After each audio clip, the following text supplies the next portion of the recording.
नमस्कार दोस्तों, स्वागत है आपका अपने YouTube चैनल वीरू एकेडमी में। उम्मीद करता हूं दोस्तों आप लोग सभी मस्त होंगे और अपनी तैयारी बहुत ही अच्छे तरीके से कर रहे होंगे। पिछले लेक्चर में हमने दोस्तों प्रोटोजोआ से होने वाले जितने भी रोग होते हैं उनके बारे में जानकारी ले ली। आज हम जानेंगे फंजाई यानी फंगस से होने वाले रोग। दोस्तों, फंगस से होने वाले रोग के बारे में जानने से पहले हमें एक बार प्रोटोजोआ के बारे में फिर से रिवीजन कर लेते हैं। पूरा नहीं बताऊंगा, हम ट्रिक के आधार पर ये सारी चीजें आपको बता दूंगा। ट्रिक क्या था दोस्तों? ए काम सोपा सोपा पे करो। दोस्तों, ये ट्रिक मैं बार बार इसलिए बता रहा हूँ ताकि यह ट्रिक आपके माइंड में हिट कर जाए, ताकि आप कभी इस ट्रिक को ना भूलें। एक ट्रिक से आपको प्रोटोजोआ से होने वाले जितने भी रोग होते हैं वो सारे ही याद हो जाएंगे। पहला होता है का से कालाजार, म से मलेरिया, सोग से सोने की बीमारी जिसे इंग्लिश में स्लीपिंग सिकनेस कहते हैं। पास से हो जाएगा पायरिया जो मुंह में होता है और मुंह में एक प्रकार का डेंटल इन्फेक्शन होता है। तेज से हो जाएगा पेचिस जिसमें हो जाता है दस्त हो जाता है, और यह किस प्रोटोजोआ के कारण होता है? एंट अमीबा हिस्टोलेटिका के कारण होता है। इसके बारे में हम पढ़ाएंगे नहीं, हमने ऑलरेडी इसको पढ़ा चुका है। जिसने ये वाला वीडियो नहीं देखा है, मेरे चैनल के प्लेलिस्ट में ये वीडियो पड़ा हुआ है, वहां पे जाकर के ये सारे वीडियो आप देख सकते हैं। आज हम जानेंगे दोस्तों फंजाई यानी फंगस से होने वाले रोग। किससे होने वाले? फंगस से। यहाँ पे लिख देता हूँ,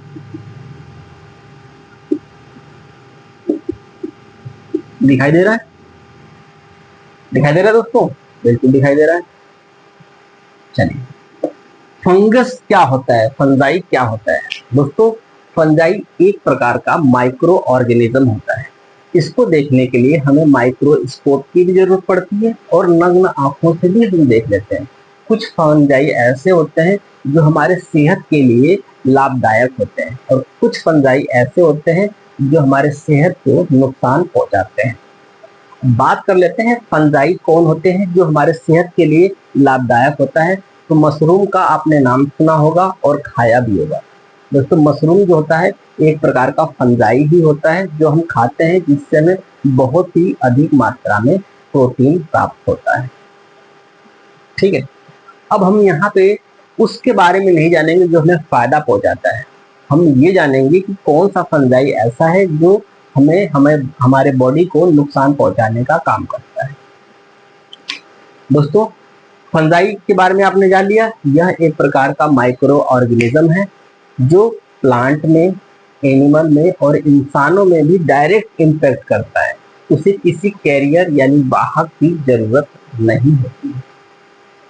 दोस्तों, ये जो माइक्रो ऑर्गेनिज्म है फंजाई, इसको जानने के लिए हमें एक ट्रिक याद रखना होगा। वो ट्रिक क्या है? ए दाद खाद। ए दाद खाद। दोस्तों, यही ट्रिक है जो आपको फंजाई से होने वाले जितने भी रोग हैं उनके बारे में अध्ययन करा देगा। अब चलते हैं ए के बारे में। ए से हो जाता है एक्जिमा। एक्जिमा क्या होता है इसके बारे में जान लेते हैं। एक्जिमा एक फंजाई से होने वाला रोग है। इसमें क्या होता है? शरीर के किसी अंग में, जैसे ये हाथ है ना, इन दोनों हाथों के बीच में फंजाई अटैक हो जाता है। जब मॉइस्चर हो जाता है या पानी में बहुत दिनों तक काम आप करते हैं, या कोई ऐसा व्यक्ति जो खेतों में ज्यादा काम करता है, जैसे धान की रोपाई, धान की सोहाई, तो इस कंडीशन में उसके हाथों में क्या होता है? फंगस लग जाते हैं। तो इस फंगस को क्या कहते हैं? हाथों में लग जाए या फिर कहुनी में लग जाए या फिर शरीर के किसी भी अंग में लग जाए तो उसको कहते हैं एक्जिमा। क्या कहते हैं? एक्जिमा। जैसे हाथ होता है ना, ये हाथ है आपका, तो यहाँ पे लग जाएगा। तो यहाँ पे जो लग जाता है, हाथों पे लग जाता है या कहुनी में लग जाता है, तो इस बीमारी को हम एक्जिमा कहते हैं। दूसरा ए से ही है जिसे एथलीट फुट कहते हैं। Athlete foot. यह भी एक प्रकार का इन्फेक्शन है जो कि कहाँ होता है, सिर्फ पैरों में होता है। ये जो पैर होता है दोस्तों, यहाँ बना देता हूँ, ये जो पैर होता है ना, इन पैरों की यहाँ बीचों बीच यह बीमारी फैल जाती है। और यह भी उन व्यक्ति को होता है जो पानी में रह के ज्यादा काम करते हैं, जैसे धान की रोपाई सुवाई। ज्यादातर किसान को इस प्रकार की बीमारियां ज्यादा होती हैं। इसे कहते हैं एथलीट फुट। यह भी एक प्रकार के फंगस इन्फेक्शन है। तो आपने दोस्तों जान लिया एक्जिमा के बारे में और एथलीट फुट के बारे में। अब हम जान लेते हैं दाद। दा से दाद। दाद आपने देखा होगा दोस्तों, प्रचार आपने सुना है, दाद खाद खुजली सबकी इलाज है, डरने कूल है, ऐसा कुछ प्रचार आता है। दाद एक प्रकार का फंगल इन्फेक्शन है दोस्तों, जो ग्रुप में मिलके ये फंगस फैलाते हैं। मान लीजिए ये आपका हाथ है, कहाँ बनाऊं, यहाँ पे बना देता हूँ, दिखाई दे रहा है ना। मान लेते हैं ये हाथ है, ध्यान से देखना। तो ये क्या करते हैं, ग्रुप में इन्फेक्शन फैलाते हैं। सारे फंगस मिल करके एक राउंड शेप बना लेंगे और यहाँ पे क्या कर देंगे, इन्फेक्शन फैला देंगे। और इन्फेक्शन फैला के यहाँ की जो चमड़ी है उसको कुरुद कुरुद के काटने लगेंगे, वहां पे लाल लाल हो जाएगा और ये जो ऊपरी वाली चमड़ी की स्किन की जो लेयर है वो खराब करने लगते हैं। यह किसकी वजह से होता है, यह भी फंजाई यानी फंगस के वजह से होता है। तो आपने 3 रोग के बारे में जान लिया। एक्जिमा जो शरीर के किसी भी अंग में हो जाता है, सड़न या इन्फेक्शन की स्थिति पैदा कर देता है। दूसरा होता है एथलीट फुट, जो कि सिर्फ पैरों में होता है और यह भी एक प्रकार का इन्फेक्शन होता है जो कि पैरों में होता है। अगला हो गया दाद। दाद आपने देख लिया, ग्रुप में फंगस इन्फेक्शन को हम क्या कहते हैं, दाद कहते हैं। द से होता है दमा। क्या कहते हैं इसको, दमा। क्या कहेंगे, दमा। दमा जो होता है दोस्तों, यह भी फंगस यानी फंजाइस से होने वाला रोग है। यह क्या करता है कि जब हम खाना खाते हैं तो उसके थ्रू या फिर जब हम सांस लेते हैं या एटमॉस्फेयर में जो फंगस होते हैं वह हमारे कहाँ पहुंच जाते हैं, लंग में पहुंच जाते हैं और लंग की दीवारों पे चिपक जाते हैं। ये मान लेते हैं हमारा लंग है, ऐसे होता है लगभग। तो यहाँ ट्रेकिया पे ऐसे चिपक जाएंगे जाकर के, ट्रेकिया पे और ब्रांचियोली में और यहाँ पे लंग में आकर के क्या हो जाएंगे, चिपक जाएंगे। तो हमें खांसी आने लगती है। हम चाहते हैं कि वो फंगस हमारे ट्रेकिया से या लंग से बाहर आ जाए, इस वजह से हमें खांसी आती है। और ये कुछ खुजली भी अंदर पैदा करते हैं, इसके वजह से भी हमें खांसी आने लगती है।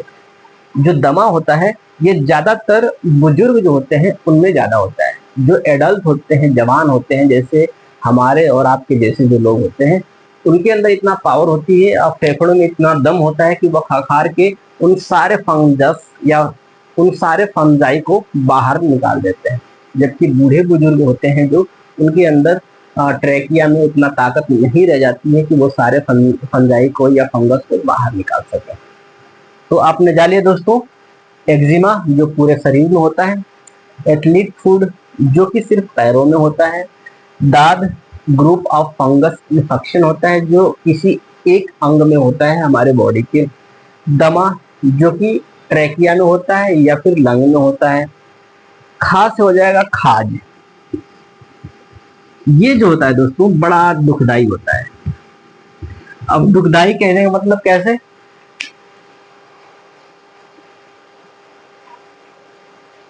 समझ रहे हैं, ये पूरे शरीर में फंगस इन्फेक्शन फैला जाता है जिसे कहते हैं खाज। दोस्तों यह कहाँ है, आप किस पोजीशन में है, यह मायने नहीं रखता है। जब ये आपके स्किन को, चमड़े को कुरेदने लगता है तो आप खुजाने लगते हैं और खुजाने से इनको फायदा भी होता है। जो फंजाई होते हैं उन्हें फायदा होता है, नुकसान कुछ नहीं होता है। होता क्या है दोस्तों, मान लेते हैं ये स्किन है, ये स्किन है और यहाँ पे फंगस लगा हुआ है। तो फंगस क्या करता है, स्किन को कुदड़ करके या फिर काट करके इसके लेयर के अंदर पहुंच जाता है और आपको खुजली की अनुभूति कराने लगता है। जब खुजली करेंगे तो ये ऊपर वाली जो लेयर होती है स्किन की वो हट जाती है, फिर आसानी से ये क्या करते हैं, फिर नीचे जाते हैं, फिर कुदरते हैं। इसका एकमात्र इलाज है दोस्तों कि आप डॉक्टर से दिखा करके इसकी प्रॉपर इलाज या दवा कराएं। ठीक है, खुजली इसका परमानेंट इलाज नहीं है। ठीक है, तो आपने जान लिया खाज। अब खाज से समझ जाएंगे ना, मैं एग्जांपल बता रहा हूँ, खाज नहीं हो गया है। ठीक है, ग से हो जाएगा गंजापन। क्या हो जाएगा? गंजापन। दोस्तों गंजापन इस समय बहुत ही बड़ी समस्या बन गई है भारत के लिए, क्योंकि जो औरतें होती हैं वो अपने बालों के केयर कर लेती हैं, लेकिन जो मर्द होते हैं या आदमी होते हैं या लड़के होते हैं वो अपने बालों पे ज्यादा केयर नहीं करते हैं। वो क्या करते हैं, यदि किसी से मिलने जाना होता है या फिर किसी रिश्तेदारी में या किसी बारात वगैरह में जाना होता है, ठीक है, तो वो पहले कंघी लेंगे, ऐसे ऐसे 2 बार मारा, बस चल दिया। जबकि लड़कियां क्या करती हैं, ओ लग रहा है डेंड्रफ आ गया है सिला मेरे बालों में।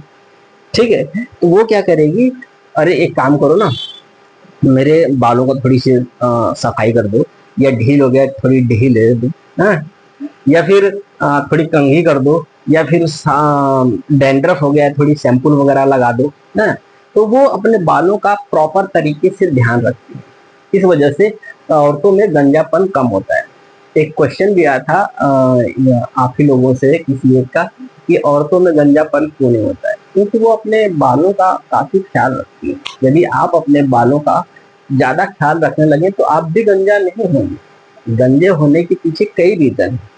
एक तो ये फंगस अटैक भी होता है, और दूसरा कारण है, जब मैं आपको विटामिन पढ़ा रहा था तो विटामिन ई की वजह से एक बीमारी होती है जिसका नाम है गंजापन, और एक और बीमारी होती है नपुंसकता, उसके बारे में तो यहाँ पे नहीं पढ़ना है। लेकिन जो गंजापन है वो विटामिन ई की कमी से भी होता है।